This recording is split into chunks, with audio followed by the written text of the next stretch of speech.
G'day, Paula Bennett is all that's wrong with politics. Mind you, I said the same thing about Jenny Shipley at the time. Politics as a profession, as a means of making large decisions and running countries, leaves a tremendous amount to be desired. It's not like most jobs where recruiting is high quality, expectations are high quality, those who work hard are driven and talented, generally end up doing what they want with a decent number of people benefiting because of it.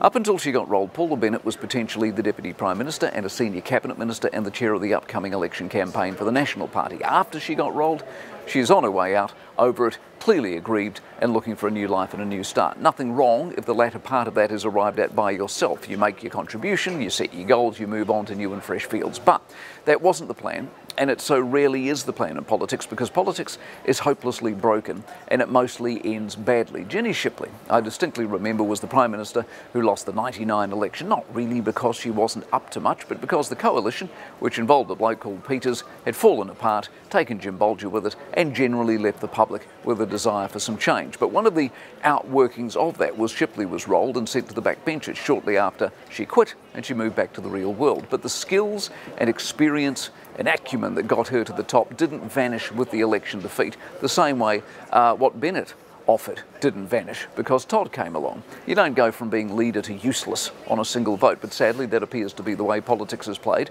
and as a result you lose valuable talent. The game relies on too many variables. It's not enough to be good, you have to be hellishly lucky as well. It has to be the right time. There have to be any number of compromises and trade-offs and deals done, and you throw all of that in the great big pot of aspiration and see what pops out the other end. It's why people like Geoffrey Palmer and David Cunliffe and Bill English get to be leaders. It's not because they stand out or are obvious choices. They're compromises, last people standing, the only ones who we can all agree on in difficult times. Bennett is of genuine value and use to her party, and she's now lost to them. I mean, she won't miss them as much as they'll miss her, and she'll go on to do decent stuff and recover her normality, but it's a shabby, sad way to wrap up 15 years, and like many before her, she deserves a better conclusion.